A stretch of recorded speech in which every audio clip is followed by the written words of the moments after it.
아멘. 따라합시다. 일어나 걸어라.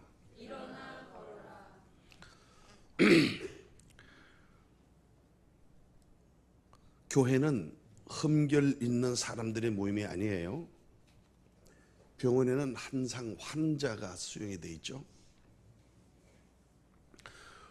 우리 교회는 완벽한 성도고 거룩한 성도에게 존재하는 것이 아니라 거룩함을 지향하는 성도들과 죄인들이 모이는 영적 집단이 교회입니다. 그러므로 교회는 서로 지체가 되어서 내가 교회이지 교회와 나를 분리할 수 없습니다. 예수님은 하나님은 농부고 나는 포도나무이며 너희는 가지라 했습니다. 가지가 해야 될 일은 나무에 붙어 있는 것처럼 성도들이 해야 될 것은 성도도가 지체된 직분을 감당하는 데 있습니다. 가지가 애를 써서 꽃이 피고 열매가 맺는 게 아니듯이 성도들이 애를 쓰고 인간의 노력으로 해서 하나님이 이루어지는 것이 아니라 바나바가 얘기한 것처럼 성도들은 교회에 붙어 있으면 나무가 진액을 빼 올려서 가지에게 꽃과 열매를 맺게 하십니다.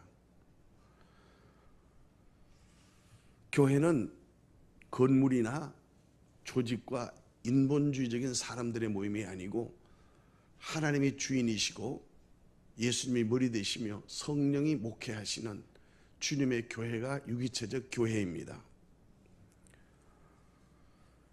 그래서 교회는 이 세상을 살기 위한 우리의 방편이 아니라 이 세상을 살아가기 위한 목적이기도 하고 천국 가는 과정이기도 합니다. 하늘에 계신 참 성소인 교회가 있고 예수님이 십자가에서 피 흘려 몸짓고 이 땅에 세우신 바로 성전된 성도들의 모임인 교회가 있어서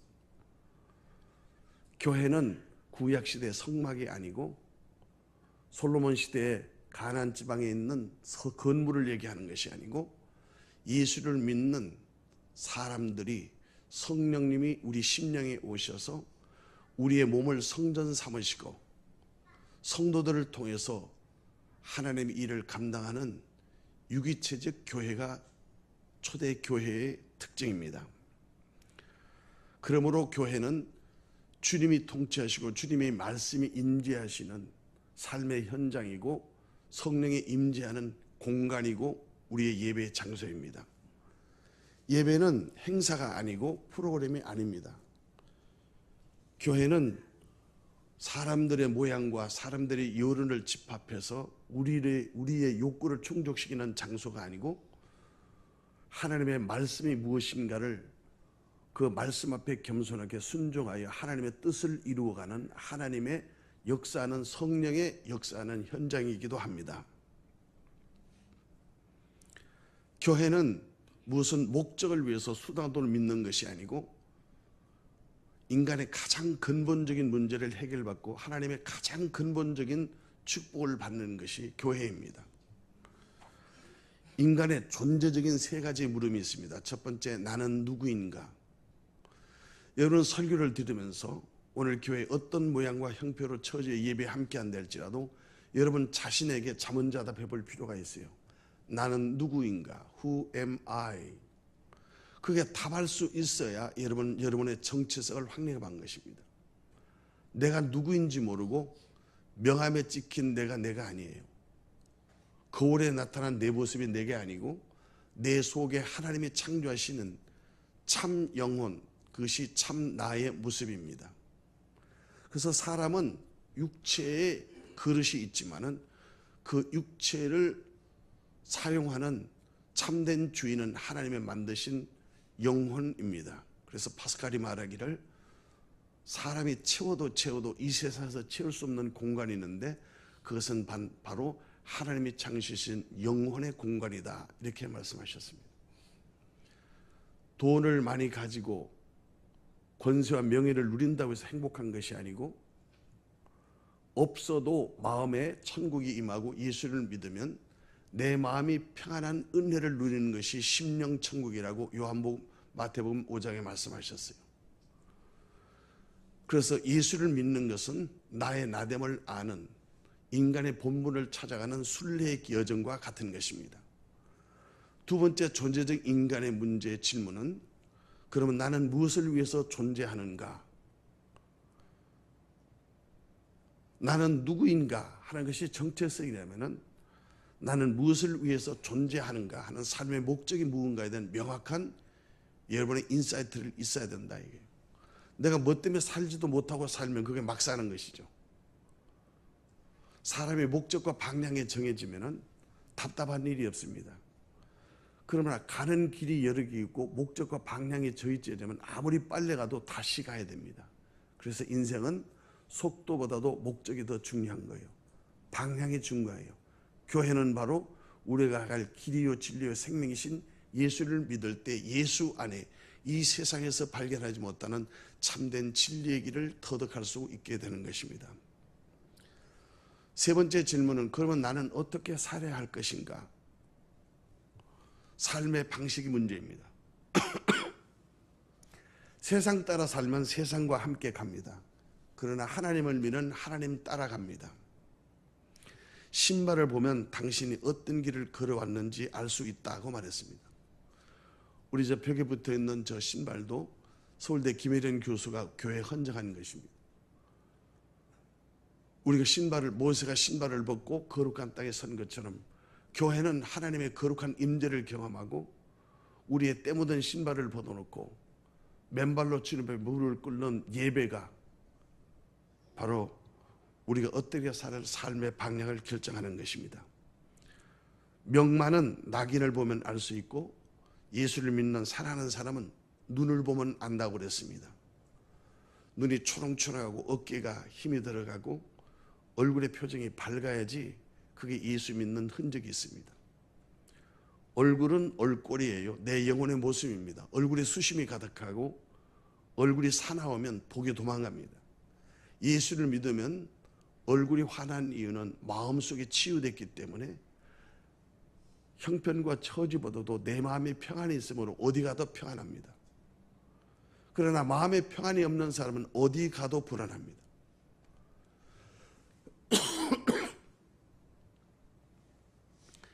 옛날에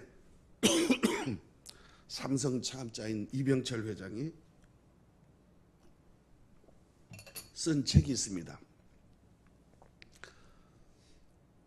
지금은 모르지만 옛날에 삼성 직원들이 입사해서 그 연수할 때 쓰는 교재가 있어요. 그게 경영 방침에 경청과 목계라는 란이 있습니다.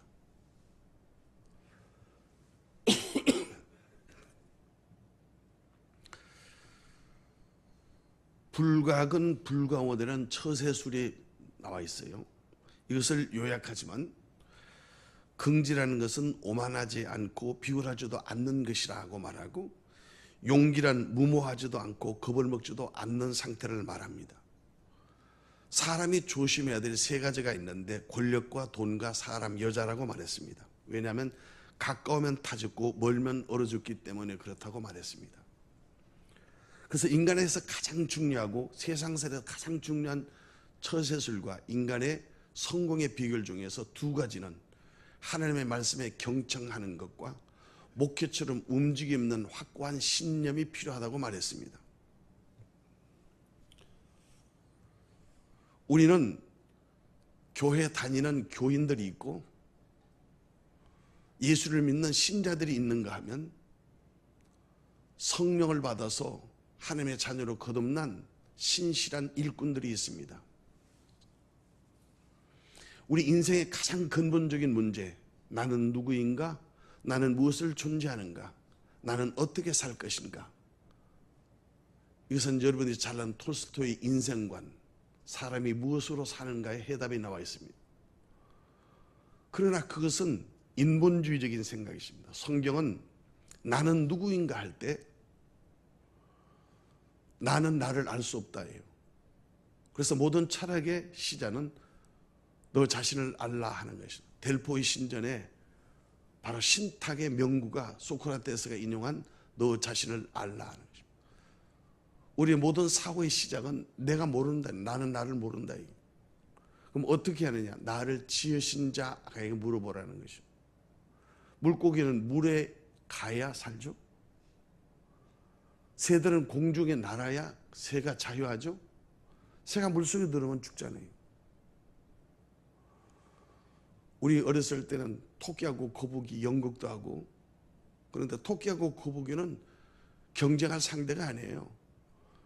토끼는 산에서 놀고 거북이는 물에서 놀면 되는 것이지 둘에 그렇게 사서 고생할 필요가 없다 이 말이에요.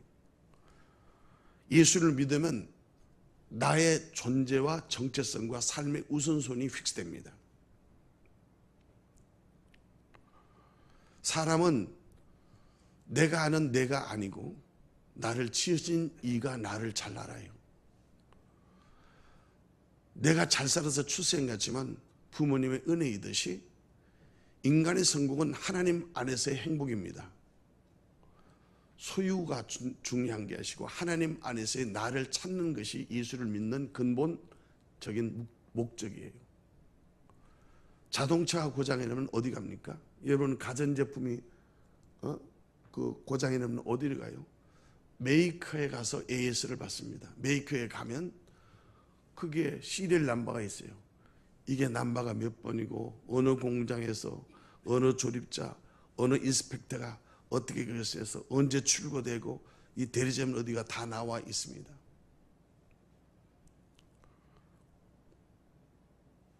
우리는 부모로부터 태어났지만은 부모는 어디서 왔어요? 그래서 성경의 인간은 하나님이 인간을 창조하셨던 창조의 역사로부터 시작됩니다.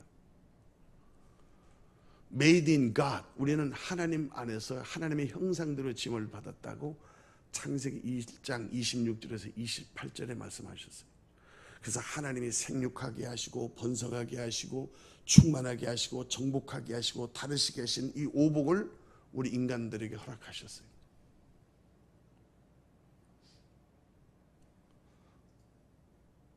그리고 우리는 하나님의 환경을 주신 에덴 동산에서 하나님의 말씀대로 살 수 있도록 영원한 행복을 우리에게 허락하신 것이 하나님의 창조의 목적이에요. 그러나 인간들은 하나님이 주신 자유를 타락의 기호로 삼고 하나님이 주신 축복의 말씀을 듣지 않고 고집 피우다가 먹고 싶고 하고 싶고 갖고 싶어 해서 선악과를 따먹었어요. 그래서 하나님과 우리 사이의 관계가 단절되었습니다. 하나님으로부터 지원받은 피조물이 하나님의 말씀을 거역할 때 하나님과의 관계가 단절되었다는 말입니다. 그래서 에덴 동산 낙원에서 쫓겨나서 우리는 세상에 사는 거예요. 그래서 죄 때문에 고난과 저주가 왔고 사망 아래 고생하여 일생 동안 먹고 살기 위해서 몸부림치는 존재로 전락하게 된 것입니다. 그래서 하나님은 우리 타락한 인간, 죽을 수밖에 인간에게 하나님이 은혜를 베풀어 주셔서 아들 예수를 이 땅에 보내주시고 우리가 져야 될 죄와 사망, 우리의 죄값을 예수님이 대신 십자가에서 피를 흘려주시고 우리의 죄를 씻겨주시고 죽은 지 사흘 만에 부활하셔서 우리도 부활할 수 있는 길이요 진리요 생명이신 우리의 주님이 되신 것입니다. 그래서 사람의 행복한 것은, 인간의 행복은 누가 말해도 성경에 기록된 진리예요. 주 예수를 믿어라. 그래야면 너와 내 집이 구원을 얻으리라 했습니다. 오늘 방송실에 제작한 고 윤숙정 성도님의 장례식을 잠깐 화면으로 봤습니다마는 아름다운 미소가 어디 있고 어머니의 모습이 어디 있고 어디 있습니까? 한 줌의 흙이에요. 끝이에요. 그분이 거기 계신 게 아니라 지금 낙원에 계신다 이 말이에요. 왜요? 예수를 믿었기 때문에 그 영이 생명이 있기 때문에 그 영생의 복으로 올라가셨다 말이에요.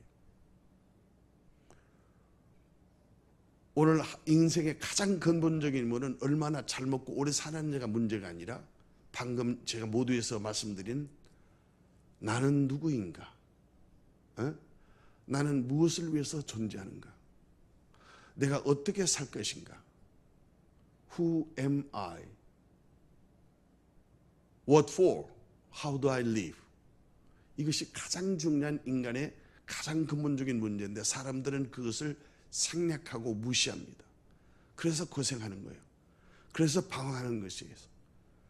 그래서 아무리 애를 써도 얻은 것이 없는 것이에요. 밤새도록 고기를 잡아도 한 마리 못 얻는 베드로의 고백이 그거지 않습니까?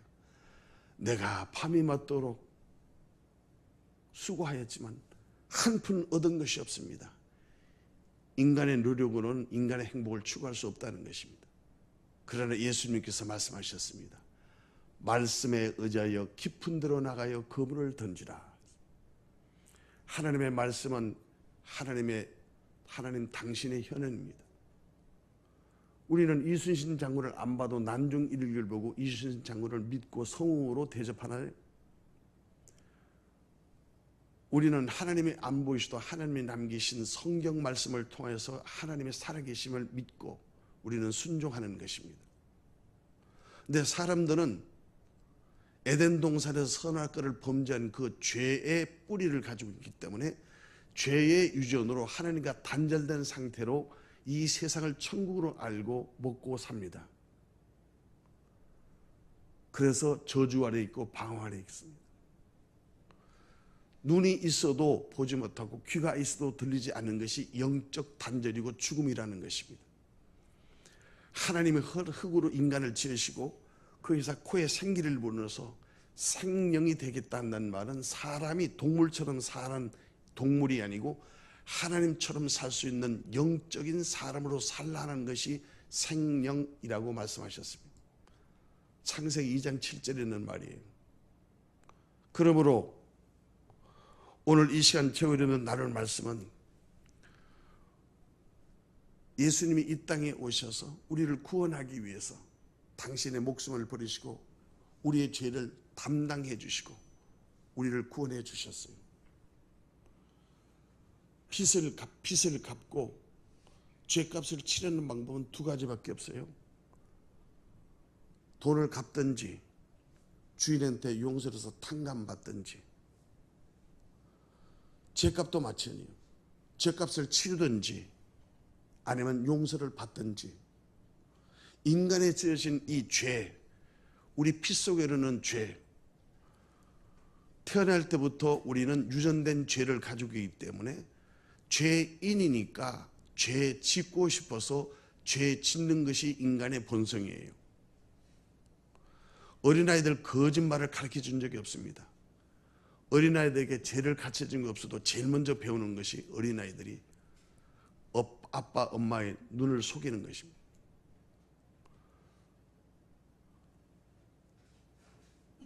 그러므로 사랑하는 저와 여러분들은 사람의 가장 근본적인 문제는 불행해서 불행한 것이 아니라 죄 때문에 불행하라는 거예요. 팔자 때문에 이런 어려움을 당하는 것이 아니라 예수를 믿지 않아서, 길을 몰라서, 진리가 무엇인지 몰라서, 사는 길인지 몰라서 그렇다 그 말이에요. 나를 만드신 자 앞에 가서 물어봐야 내가 알잖아요. 그게 해답인데 우리는 생각과 감정과 돈과 명예와 사람을 쫓아 보니까 뭐예요? 다 쇠고랑차고 다 아래서 절망하고 다 극단적인 선택하고 우리가 보는 모든 주의 환경들이 다 그 모양 그 꼴 아니에요? 그러면서도 그것을 잡기 위해서 줄을 서고 그것을 찾기 위해서 목숨을 걸고 한다 이 말입니다.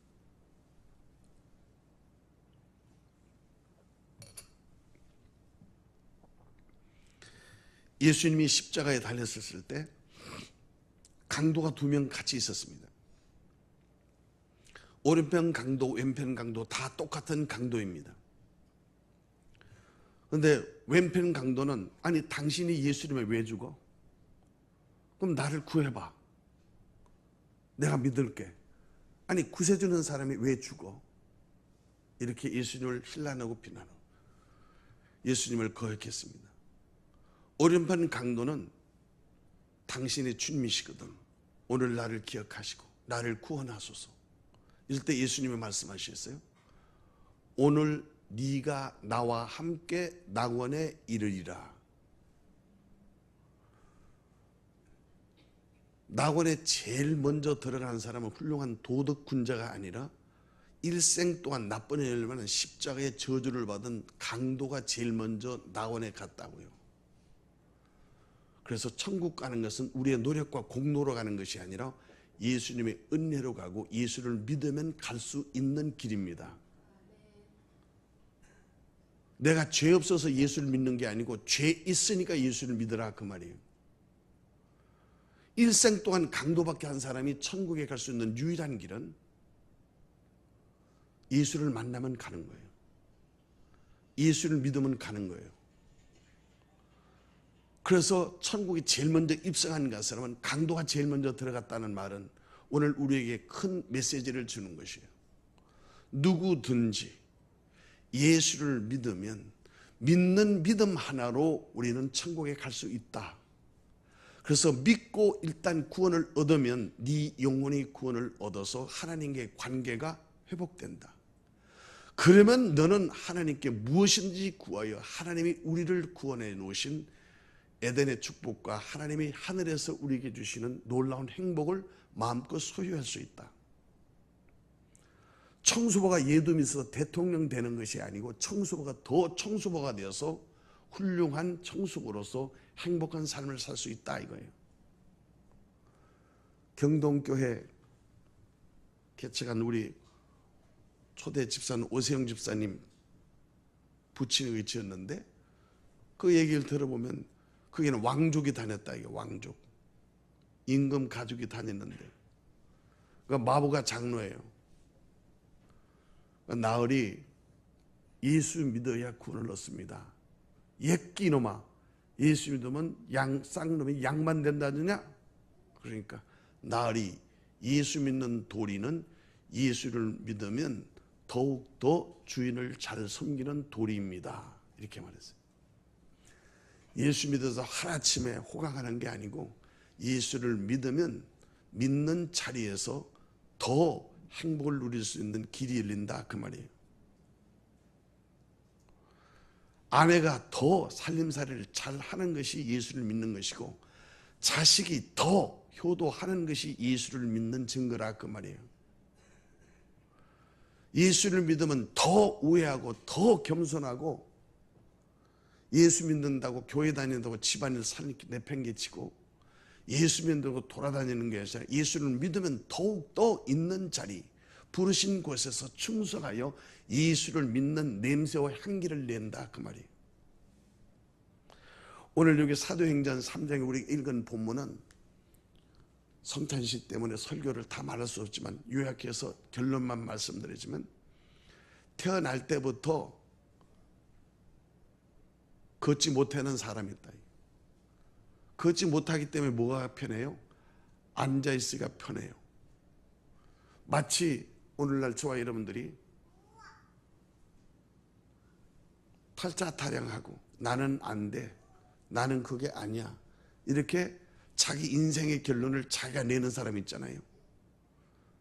그게 뭐예요? 안전뱅이 신앙이에요. 안전뱅이는 앉아있는 것이 편하다 그 말이에요. 왜? 걷지 못해서 태어났기 때문에.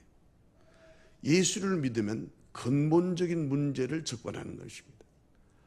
앉아서 구걸하는 처량한 신세가 아니라 교회 문 안에도 들어오지 못하고 아름다운 미문 앞에서 구걸하는 이 걷지 못하는 이 거린의 신세에서 베드로를 만나고 야곱을 만나고 예수교회를 만나고 장로님을 만나고 권사님을 만나고 성도들을 만나면 앉아있는 것이 아니라 일어나 걸어라 하는 메시지를 받습니다. 앉아서 많은 사람의 도움과 신세를 지는 인생의 입장에서 내가 일어나서 걸을 수 있는 능력이 예수 안에 있게 되는 것입니다. 예수를 믿으면 앉아있는 게 아니라 일어섰고 걸을 수 있는 축복을 받습니다. 나는 안 돼 하는 생각을 접고 나는 할 수 있어 하고 일어설 수 있는 믿음과 담력이 예수 안에 있습니다. 왜냐하면 예수님은 사망을 이기고 죄를 이기고 저주를 이기고 이 세상을 이기고 부활하셔서 우리에게 하나님의 영인 성령을 보내주셨기 때문에 예수를 믿으면 내 영혼 가운데 성령님이 오세요. 그래서 성령님이 내 영과 더불어 내가 하나님의 자녀인 것을 증거해 주세요. 그래서 이제는 더 이상 세상에 속한 죄인이 아니라 하늘에 속한 예수님에 속한 예수님의 자녀, 하나님의 자녀가 되는 신분을 획득하게 되는 것입니다. 이것은 공로가 아니라 예수님을 믿으면 예수님의 은혜로, 하나님의 사랑으로, 성령님의 역사로 그렇게 되는 축복과 은혜를 누리게 되는 줄 믿습니다. 우리가 부모님 자녀로 태어나기 위해서 우리가 노력한 게 되는 게 아니에요. 우리가 하나님의 자녀로 태어나기 위해서 우리가 노력하는 게 아니에요. 하나님의 은혜로 예수를 믿으면 우리를 나가게 하십니다.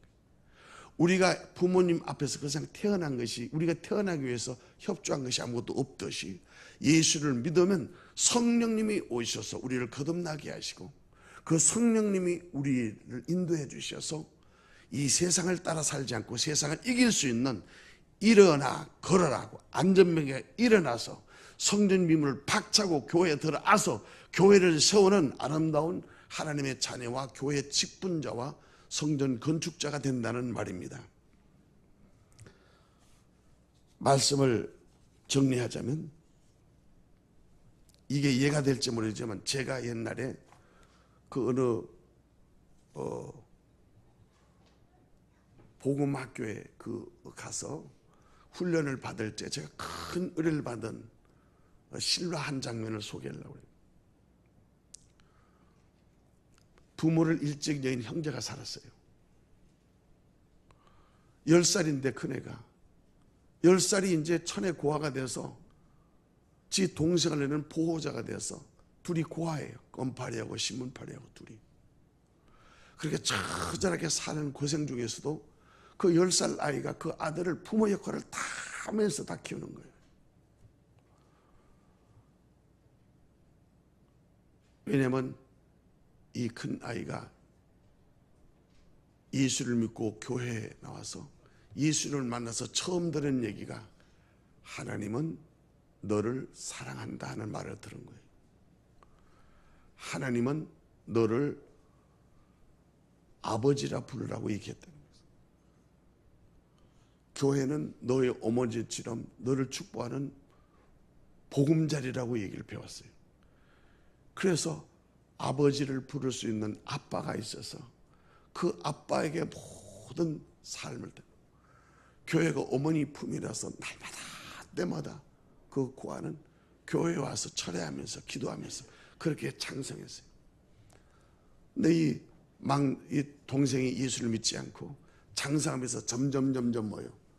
자기 형의 품을 벗어나고 형을 거역하기 시작하게 되는, 결국은 뭐요? 나쁜 친구 만나고 조직 깡패가 되어서 가출하게 됐어요. 이 피나는 아픔을 겪은 형이 반드시 하나님께 간구하고, 그런데 어느 날 장에서 수십 년이 지나고 소식이 없던 비가 오는 어느 날 깜깜한 밤에 허접한 골방에 살고 있는 이 형, 갑자기 발걸음 소리가 들리고 막 고함 소리가 있는데 비가 오는 밤에 문을 활짝 열고 들어오는데 자기 동생이 몇 년 만에 나타나는 모습이, 얼굴이 창백한 눈으로 온몸에 피투성이가 되어서, 그리고 완전히 죽음이 창백한 눈으로, 형, 나 사람을 죽였어. 형이 그 창백한 동생의 모습을 모처럼 보고 숨이 멈춘 데다가 온몸이 피투성이고 상처를 주었다. 온 피가 있어. 그러니까 경황종의 형이 와락 동생을 껴안고 그 피 묻은 옷을 다 벗긴 거예요. 그리고 피를 정리하고 시켜가지고 그 골방문에다가 추격하는 사람을 따돌리기 위해서 그걸 감추고 닫았다 이 말이에요. 조금 있으니까 막 경찰, 깡패, 조직 이런 사람이 몰려와가지고 있는데 형을 보더니 문을 열어놓고 네가 사람 죽였지?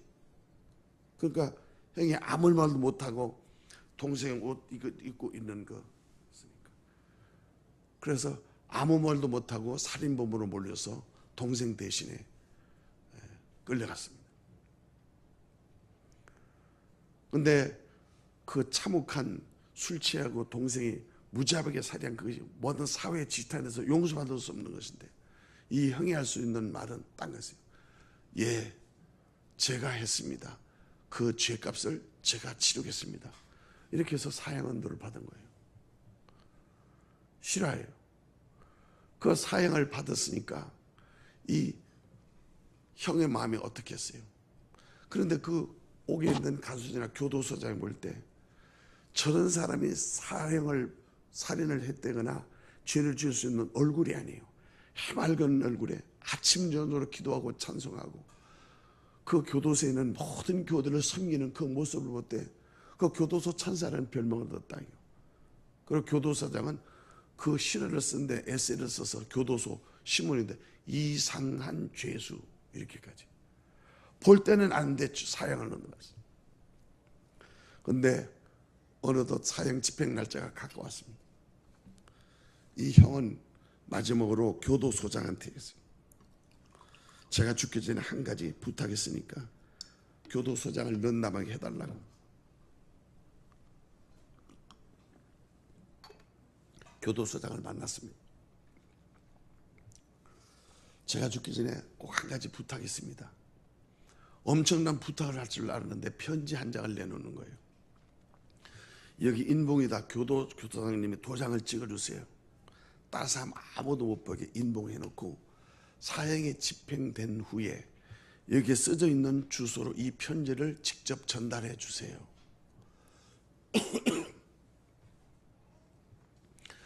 사형자 날 그 얼굴을 보는데 마지막 찬송하게 해달라는 거예요.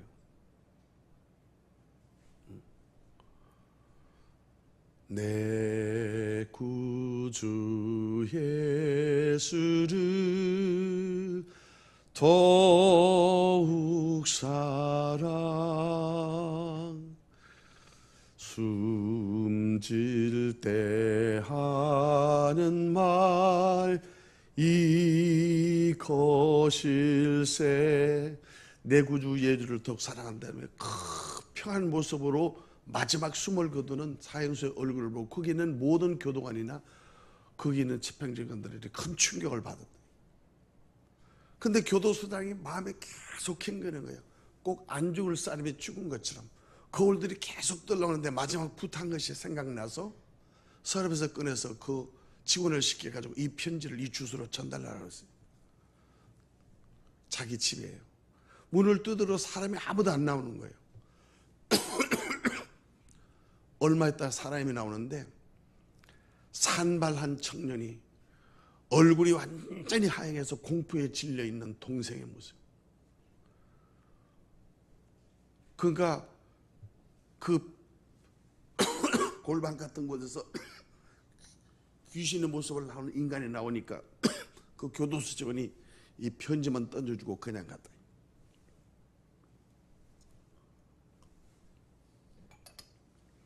동생이 형이 떠난 이후에 자기는 공포와 두려움으로 바깥 출입도 못하고 깜깜한 세상에서 죄책 가운데 형님을 기다리고 있는데 그 편지를 뜯어보니까 제일 덜덜덜덜 떨리는 손으로 사랑하는 내 동생에게. 그런데 사랑하는 내 동생이면 형님이 얼마나 떨리겠어요. 떨리는 마음에 반가운 마음에 격한 마음에. 근데 나는 내 제옷을 입고 죽노라. 이게 무슨 말인지 맨 처음에 이해가 안 됐어요. 그래서 사랑하는 내 동생아, 나는 네 죄옷을 입고 나는 죽노라. 사랑하는 동생아, 나는 내 제옷을 입고 나는 죽노라. 이 말이 내 대신 형이 죽는다는 말이 엄습하게 깨닫게 된 거예요. 순간 이 동생이 짐승처럼 포효하며 미치게 된 거예요.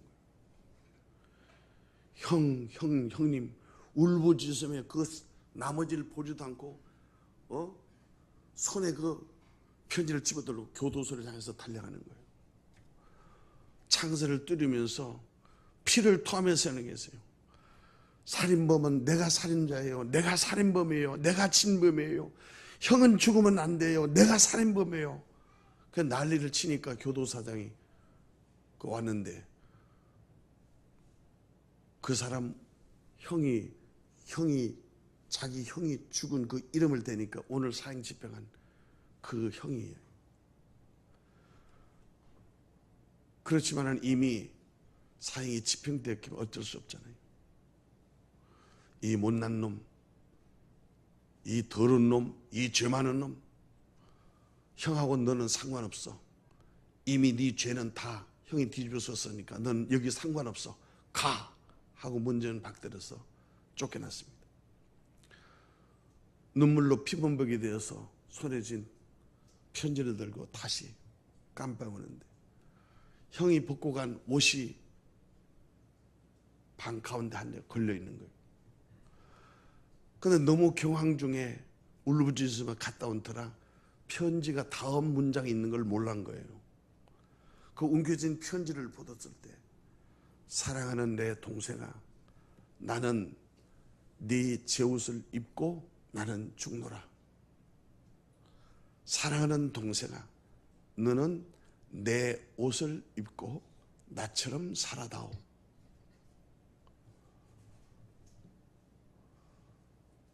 그래서 이 동생은 거기서 무릎을 꿇고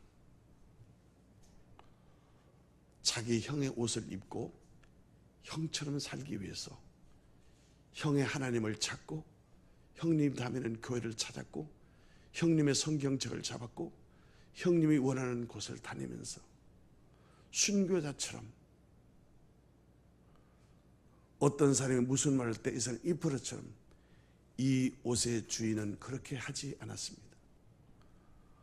이 옷의 주인은 그렇게 살지 않았습니다. 그런데 조폭에 있는 깡패들이 이 소식을 알고 이 비밀을 알게 되고 걔 살았다면서 잡아러 왔어요. 그래서 검은 조직에 있는 사람들이 자기 멱살을 주고 손을 잡고 옷을 잡고 너 안 죽고 살았지? 네 놈이 그 놈이잖아. 우리 조직에 들어와 하고 옛날 죄악을 들여놓고 그것을 잡았을 때 그 동생은 이렇게 말합니다. 이 옷의 주인은 크게 잊지 않았습니다. 나는 이 옷의 주인처럼 이 옷을 입고 이 옷의 주인처럼 삽니다 하고 뿌리치고 일생을 형님에 있는 편지 있는 것처럼 사랑하는 내 동생아, 나는 내 죄 옷을 입고 먼저 죽노라. 사랑하는 동생아, 너는 내 옷을 입고 나처럼 살아다오. 그래서 일생 동안 그 형의 믿는 하나님을 믿고 형이 원하는 그 길을 돌아서 예수를 살면서 거듭난 일생을 결단하는 실화를 들었어요. 우리 갈라디아서 2장 20절을 읽겠습니다.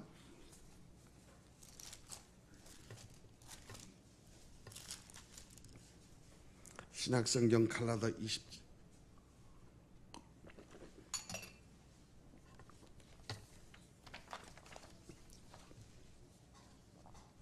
갈라디아서 2장 20절 함께 읽겠습니다. 오늘 이 본문은 여러분들이 제가 간증한 설교를 들으시면서 평생 동안 잊지 않고 이 말씀을 암송하여 이 말씀을 믿고 예수로 구원받고 예수로 사는 행복한 예수의 사람이 되기를 바랍니다. 시작. 내가 그리스도와 함께 십자가에 못 박혔나니 그런즉 이제는 내가 사는 것이 아니요 오직 내 안에 그리스도께서 사시는 것이라. 이제 내가 육체 가운데 사는 것은 나를 사랑하사 나를 위하여 자기 자신을 버리신 하나님의 아들을 믿는 믿음 안에서 사는 것이라. 영상 준비하세요.